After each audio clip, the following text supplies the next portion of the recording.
Good morning or afternoon, actually. My name is Matt Schwab. I'm from New York, Pound Ridge, New York. I actually had a question about the silver purchase last year.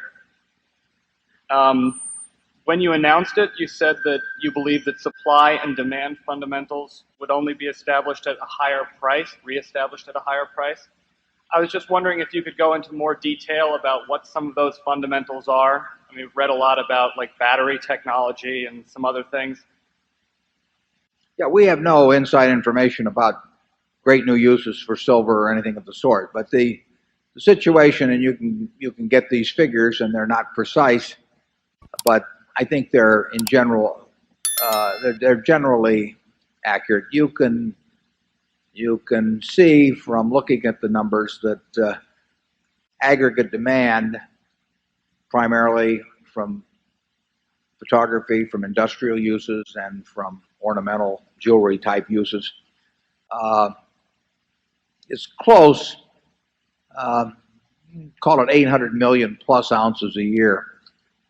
And there are 500 million or so ounces being produced of silver annually, although there will be more coming on in the next couple of years. There's more coming on right now. However, most of that silver is produced as a byproduct in the mining of gold or copper, lead, zinc, so that since it's a byproduct, it's not very responsive to price changes, because obviously if you've got a copper mine and you get a little silver out of it, you're much more interested in the price of copper than silver. So you have 500 million ounces or so of mine production, and you have 150 million ounces or so of reclaimed silver, a large part of which relates to the uses in photography. So there's been a gap in recent years of perhaps 150 million ounces, but none of these figures are precise, which has been filled by an inventory of bullion above ground, which may have been 1.2 billion or more ounces a few years back, but which has been depleted. And no one knows the exact figures on this, but there's no question that the bullion inventory has been depleted significantly, which means that the present price for silver does not produce an equilibrium between supply as measured by newly mined silver plus reclaimed silver and usage.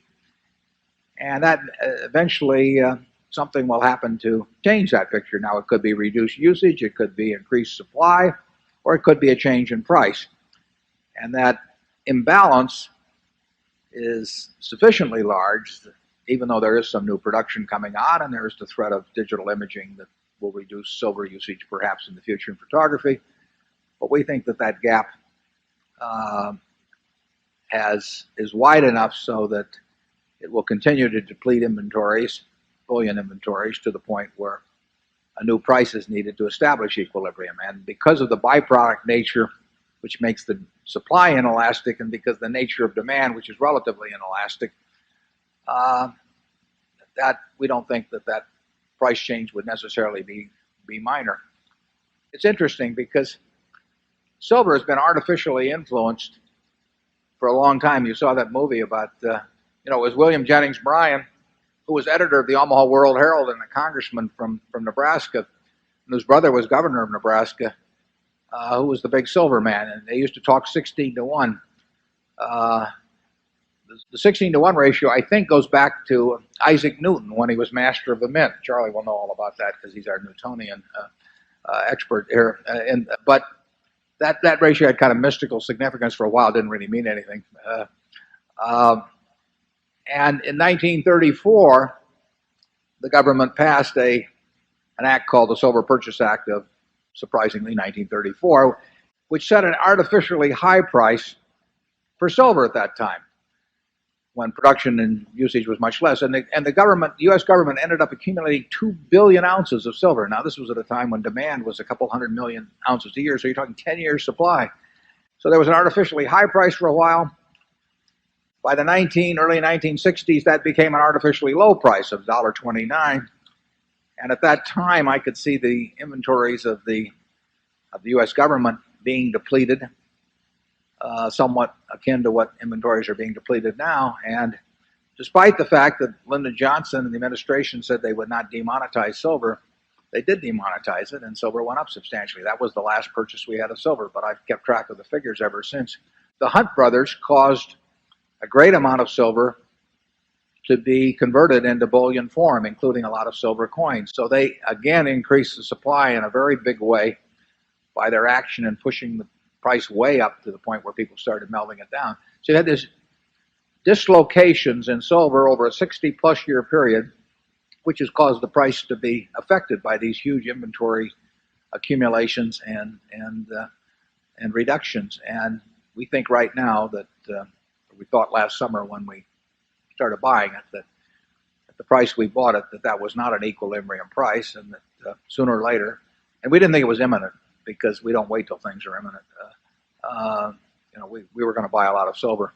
We didn't want to buy so much as to really disrupt the market. However, we had no intention of replaying any Hunt scenario, so we wanted to be sure we didn't buy that much silver, but we liked it. Charlie? Well, I think this whole episode will have about as much impact on Berkshire Hathaway's future as Warren's bridge playing. We've got a line of activity where once every 30 or 40 years you can do something employing 2% of assets. This is not a big deal for Berkshire. The fact that it keeps Warren amused and not doing counterproductive things. It makes me feel better about all those pictures that people take over the weekend. They all use a little bit of silver. At least it shows something that teaches an interesting lesson. Think of the discipline it takes to think about something for 3 or 4 decades, waiting for a chance to employ 2% of your assets. I'm afraid that's the way we are. It means there'll be some dull stretches. Right. Yeah, it's less than $1 billion in silver. It's $15 billion in coke. It's a non-event. It's $5 billion in American Express. I mean, it is close to a non-event, but if you see it there, at least it shows the human personality at work. Very peculiar personality, I might add. Reinforced by a partner. Yeah.